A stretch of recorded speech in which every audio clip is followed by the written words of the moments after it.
Get started. Everybody, we've reached the most exciting part of this show, what I would say. And if there's anyone in the back that wants to come and sit down, there's a couple of seats up here that I see right here in the front. So if you want to come forward, you're more than welcome. But we have 15 minutes to get through, and we're going to talk about what I would say is one of the most interesting things that's going on in 5G today. We've got a fourth network operator that's coming online in days right now. I mean, and so in terms of the story of new market entrants, what can be viewed as an underdog with a completely new network design. I mean, from my standpoint, it's one of the most interesting stories that we've got going on right now. So Sid, maybe you could just real briefly update us on, kind of where Dish is in its deployment. And I'm assuming you'll hit your coverage targets for this year, but maybe you can just briefly update us on where you guys are right now. Sure. Well, first, thank you for having me. It's a great opportunity, and it's nice. I have never been to Austin before, so thanks for that. The network build is going pretty well, actually. We are firing up on all the cylinders. It's moving at a very rapid pace, and frankly, I can't keep up with what's going on everyday basis. It's too fast. But when we talk about network build, usually we have to look at from both the edge point of view and also from the core point of view, because you have to build not only the edge sites, the RAN sites, but also on the core messaging, IMS, etc. So I'm not sure if most of you know that we are probably the only operator who have built our entire network on the core side on AWS, the public cloud, 100%. So I can start with that. We are deployed on the 3 regions of AWS in the US, 3 out of 4 public regions, on about multiple availability zones and local zones.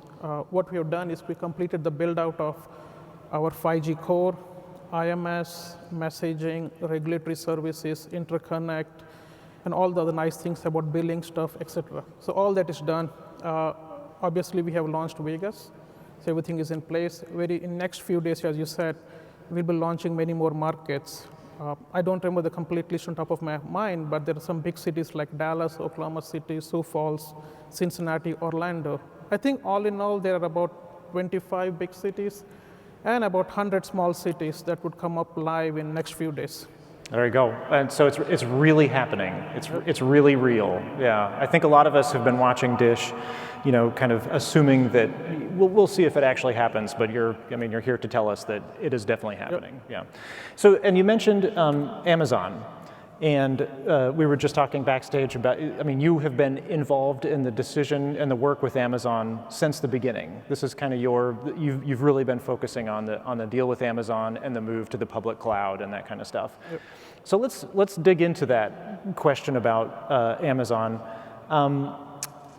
I guess, can you just tell us a little bit about how the Dish network works inside of the Amazon cloud?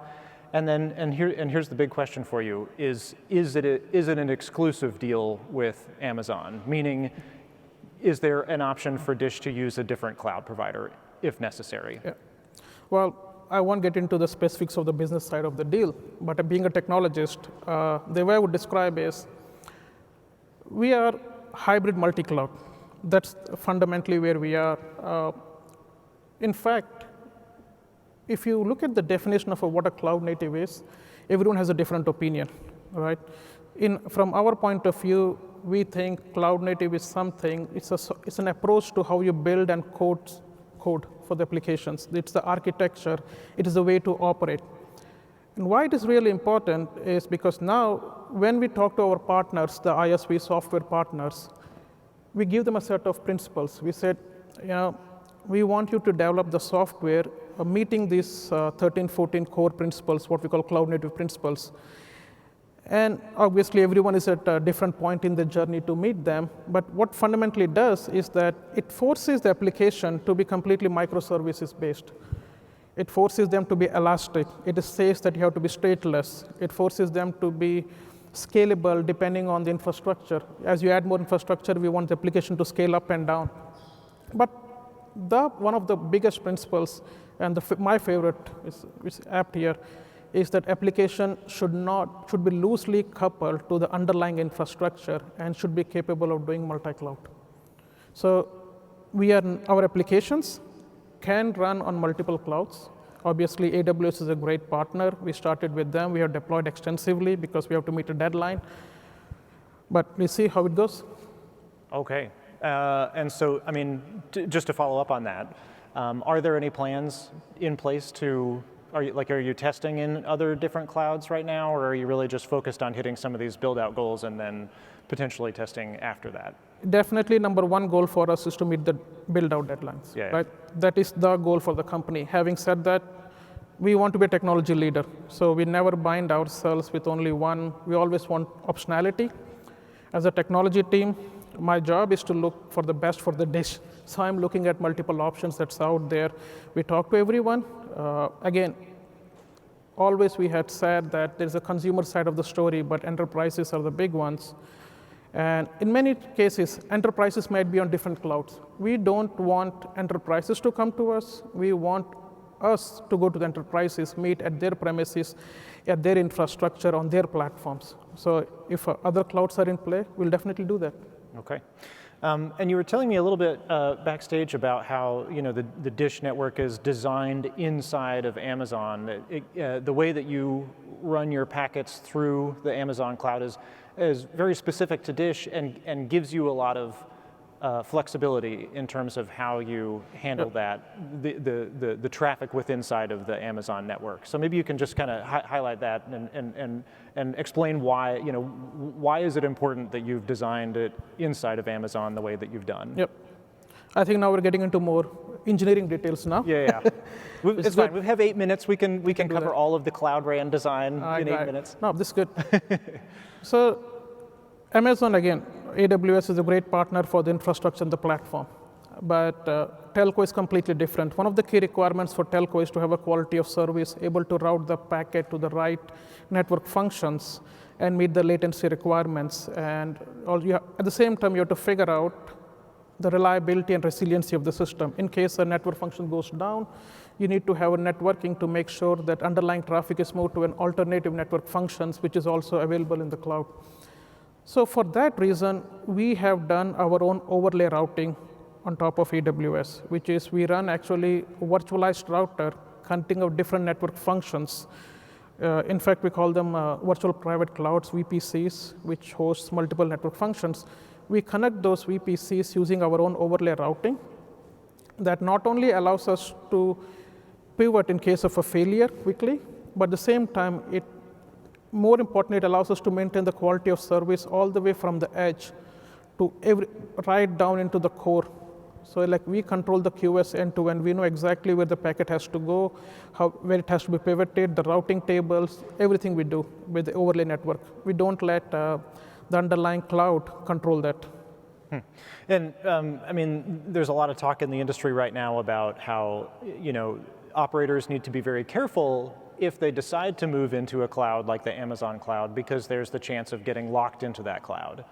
And so you're saying that you're not worried about getting locked into the Amazon cloud. Like this is a design that you can take and apply to other clouds as well. Well, the principle that we live with is being open, disaggregated flexibility, right? So we can't have a lock-in anywhere, period, across the stack. Doesn't matter, it's in the core side, RAN side, and even on the public cloud side. There is no lock-in anywhere. We like to maintain flexibility. If you take a step back, what do we have? 5G is all about unique use cases. Some of them we know, many of them we don't even know. And we don't know where the use cases will be, where the customers would want it.